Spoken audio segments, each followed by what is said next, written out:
ನಮಸ್ಕಾರ ಎಲ್ಲರಿಗೂ, welcome back to my channel. ನಾನು ಹಂಸ. ಇದು ಕೊಟ್ಟೂರಿನ ಶ್ರೀ ಗುರು ಕೊಟ್ಟೂರೇಶ್ವರ ದೇವಸ್ಥಾನದ ಕಾರ್ತಿಕ ಮಾರ್ಗಶಿರದ 2ನೇ ಸೋಮವಾರದ ಹೂವಿನ ಅಲಂಕಾರ ನೀವು ನೋಡ್ತಾ ಇರೋದು. ಹಾಗೆಯೇ ಶ್ರೀ ಗುರು ಕೊಟ್ಟೂರೇಶ್ವರನ ಲಕ್ಷ ದೀಪೋತ್ಸವ ಹಾಗೆ ಕಾರ್ತಿಕ ಇರೋದು ಡಿಸೆಂಬರ್ 16ನೇ ತಾರೀಕು. ಹಾಗೆ ನಿಮ್ಮೆಲ್ಲರಿಗೂ ನಾನು ಕೂಡ ನಮ್ಮ ಕೊಟ್ಟೂರಿನ ಲಕ್ಷ ದೀಪೋತ್ಸವದಕ್ಕೆ ಕರಿತಾ ಇದ್ದೀನಿ. ಯಾರೆಲ್ಲ ಕೊಟ್ಟೂರೇಶ್ವರ ಮನೆ ದೇವರು ಇದ್ದಾರೋ ಎಲ್ಲರೂ ಬನ್ನಿ, ಎಲ್ಲರೂ ಸಂಭ್ರಮದಿಂದ ಲಕ್ಷ ದೀಪೋತ್ಸವನ ಆಚರಿಸೋಣ ಅಂತ ಕೇಳ್ಕೊಳ್ತೀನಿ.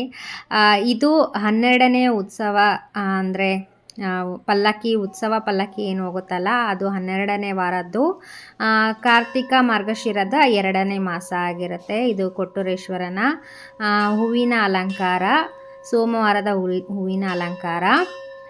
ಸೊ ಯಾರೆಲ್ಲ ಕೊಟ್ಟೂರೇಶ್ವರನ ಭಕ್ತರು ಇದ್ದೀರೋ ಈ ವಿಡಿಯೋನ ನೋಡಿ ಒಂದು ಲೈಕ್ ಮಾಡಿ, ಹಾಗೆ ಸಬ್ಸ್ಕ್ರೈಬ್ ಮಾಡ್ಕೊಳ್ಳಿ. ದಯವಿಟ್ಟು ಮಿಸ್ ಮಾಡದಂತೆ ಕೊಟ್ಟೂರೇಶ್ವರನ ಕಾರ್ತಿಕೋತ್ಸವಕ್ಕೆ ನೀವೆಲ್ಲರೂ ಬನ್ನಿ. ನಿಮ್ಮೆಲ್ಲರಿಗೂ ಆದರದ ಸ್ವಾಗತ ಅಂತ ಹೇಳ್ತಾ ಈ ವಿಡಿಯೋನ ಇಲ್ಲಿಗೆ ಮುಗಿಸ್ತಾ ಇದ್ದೀನಿ. Thank you so much.